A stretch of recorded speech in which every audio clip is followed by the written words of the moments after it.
Assalamualaikum students, I am Akhtar Jahan, physics teacher of Forward Public School. Today I will discuss the lecture 10 of chapter 3 dynamics. So let's start from the page number 71. Open your book and आज हम जो है example 3.4 जो है वो discuss करेंगे, ठीक है? Okay बेटे, on page number 71 there is example 3.4 impact crumple of the car. To improve the safety of motorists, modern cars are built so the front end crumples upon impact. ठीक है? A 1200 kg car is traveling at a constant velocity of 15 meter per second towards east. आपके पास car है having mass 1200 kg और आपके पास देखें towards the east with the velocity 15 meter per second आपके पास move कर रही है. It hits an immovable wall and comes to a complete stop in 0.25 second. आपके पास जो है वॉल के साथ जो हिट होती है एंड आपके पास फाइनल वेलोसिटी जो है वो आपके पास 0 मीटर पर सेकेंड हो जाती है क्योंकि ये रेस्ट पे आ जाती है. और कितने टाइम में रेस्ट पे आती है? 0.25 second.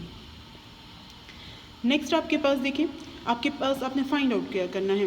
What is the average net force exerted on the car. ठीक है ना, आपने एवरेज फोर्स फाइंड आउट करनी है exerted on the car.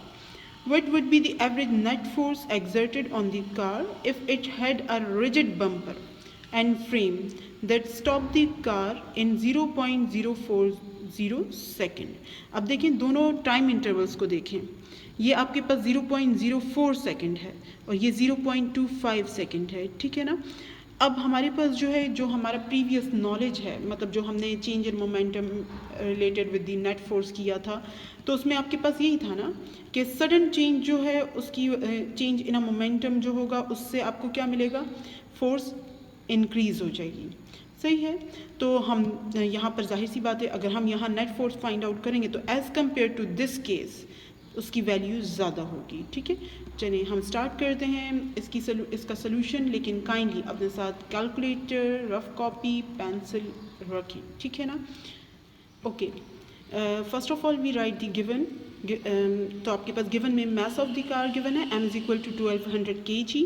Initial velocity आपके पास 15 मीटर पर सेकेंड टूवर्ड्स ईस्ट है. फाइनल वेलोसिटी आपके पास 0 मीटर पर सेकेंड है. Time interval for the first case deforming आपके पास डेल टी 0.25 सेकेंड है. जब फ्रंट आपके पास जो है एंड आपके पास time interval for the second case, ठीक है, had a rigid bumper and frame. सही है. तो उसके लिए डेल टी आपके पास 0.040 सेकेंड है. ठीक है.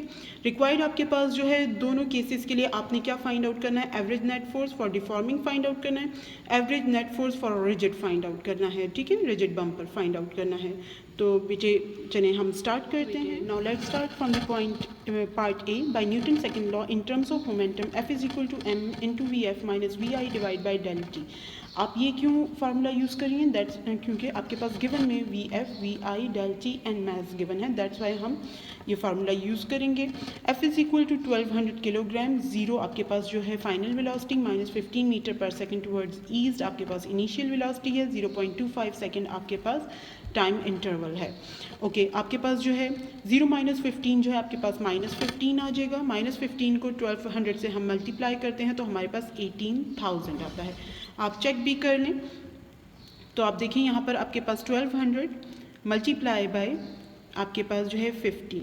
ठीक है, तो आपके पास आ रहा है 18,000. तो 18,000 आपके पास आ गया. डिवाइड बाय आपके पास 0.25 सेकेंड आपके पास टाइम इंटरवल है. तो मैं इसको डिवाइड कर देती हूँ. Divide by 0.25. ठीक है, इक्वल आपके पास 72,000 आ गया. तो आपके पास 72,000 आ गया. किलोग्राम मीटर पर सेकेंड, तो किलोग्राम मीटर पर सेकेंड आपके पास ये जो है ये वाला सेकेंड, तो 1/सेकेंड ये लिख दिया मैंने. Kilogram metre second into second, second square हो गया तो किलोग्राम मीटर पर सेकेंड स्क्वायर हो गया which is equal to newton. ठीक है, तो हमने किलोग्राम मीटर पर सेकेंड स्क्वायर की जगह न्यूटन लिख दिया. अब देखिए ये नेगेटिव साइन ये यहाँ पे भी आ रहा है, फिर आपके पास ये यहाँ पर भी आ रहा है. ठीक है ना. तो हमारे पास आया माइनस 72,000 न्यूटन टूवर्ड्स ईस्ट. आपको यहाँ पर देखें मैंने ये न्यूज़ बना लिया, वो जो आपके पास कोऑर्डिनेट एक्सिस थे, तो इसमें आपके पास ये ईस्ट हो गया और ये वेस्ट हो गया. तो अगर मैं कहूँ कि east along the positive x direction जो है ये है और negative x axis along the negative x axis, ये ई माइनस अगर मैं लूँ तो ई माइनस को हम किस से शो करते हैं, ई माइनस को हम वेस्ट से शो करते हैं। तो west is equal to negative east, हम कह सकते हैं ना। तो यहाँ पे माइनस और ईस्ट को मैंने किससे रिप्लेस किया, वेस्ट से रिप्लेस कर दिया, ठीक है। तो आपके पास net force acting on a car जो है वो 72,000 टूवर्ड्स वेस्ट हो गई। अब हम सेकेंड पार्ट की तरफ जो है वो चलते हैं। सेकेंड पार्ट में आपके पास by Newton second law in terms of momentum F is equal to M V F minus we I divide by del T, ठीक है यहाँ तक। नेक्स्ट आपके पास जो है आपने मास ऑफ द बॉडी 1200 किलोग्राम लिख दिया। फाइनल वेलोसिटी आपके पास 0 मीटर पर सेकेंड है, इनिशियल वेलोसिटी 15 मीटर पर सेकेंड टुवर्ड्स ईस्ट है। चेंज आपके पास कहाँ आ रहा है, टाइम इंटरवल में आ रहा है। यहाँ टाइम इंटरवल जो है वो 0.04 सेकेंड हो गया है, टाइम डिक्रीज हो गया है। तो जब टाइम डिक्रीज होगा तो फोर्स आपके पास इंक्रीज होनी चाहिए as compare to this case. तो हम जो है इसको कैलकुलेट कर लेते हैं। 1200 माइनस 15 तो वही माइनस 18,000 किलोग्राम आ जाएगा। जस्ट आपने जो है डिवीजन जो है जो टाइम इंटरवल के साथ है वो चेक करनी है कि डिवीजन आपके पास जो है वो किस तरह से आ जाएगी। 18,000 डिवाइडेड बाय 0.04, ठीक है। तो आपके पास क्या आ रहा है आंसर 450,000, ठीक है। तो मैंने यहाँ पर माइनस का साइन वैसे ही लिखा, 450,000 जो है वो मैंने इस मैग्नीट्यूड की जगह लिखा, किलोग्राम मीटर पर सेकेंड डिवाइड बाय सेकेंड को किलोग्राम मीटर पर सेकेंड स्क्वायर लिखा, ईस्ट टुवर्ड्स ईस्ट मैंने यहाँ पर लिख दिया। अब आपके पास kilogram metre divide by second multiply by 1/सेकेंड जो है वो आता है किलोग्राम मीटर पर second square which is equal to newton as above, ठीक है ना। आपके पास जो है यहाँ पर न्यूटन आ गया, किलोग्राम मीटर पर सेकेंड स्क्वायर की जगह न्यूटन आ गया। अब आपके पास ये जो नेगेटिव का साइन और ईस्ट है तो हमने क्या कहा कि west is equal to minus E, ठीक है। तो मैं यहाँ पे नेगेटिव साइन और ई यानी ईस्ट को मैं रिप्लेस कर रही हूँ वेस्ट से। तो आपके पास F इज इक्वल टू यानी F नेट जो है वो 450,000 न्यूटन टुवर्ड्स वेस्ट हो गई। यहाँ पर देखिए आपके पास कंक्लूजन क्या है, the average net force exerted by the wall on the car is 7.2 multiply by 10⁻⁴ newton towards west when it crumples, ठीक है। अब ये देखें बेटे, इसको इन्होंने साइंटिफिक नोटेशन में लिखा है। तो आपके पास देखिए 7.2 सही है, आपके पास 1 2 3 4 मल्टीप्लाई बाय 10⁻⁴, ठीक है। पॉइंट यहाँ था, इन्होंने 4 डिजिट्स जंप करवाया towards the left, that's Y +4 आ रहा है। When it crumples and in a B, आपके पास अगर मैं इसको साइंटिफिक नोटेशन में लिखूँ तो पॉइंट यहाँ पर है, तो आपके पास क्या आ जाएगा 4.5, कितने डिजिट्स जंप किए 1 2 3 4 5, तो मल्टीप्लाई बाय 10 और लेफ्ट साइड पे आप गए हैं तो आपके पास क्या आ जाएगा 5 न्यूटन, ठीक है ना। तो ये जस्ट आपके पास साइंटिफिक नोटेशन में जो आप लोगों ने पहले भी चैप्टर 1 में डिस्कस किया हुआ है ऑलरेडी, ठीक है ना, class 8। 4.5 multiply by 10⁵ Newton towards west when it is rigid.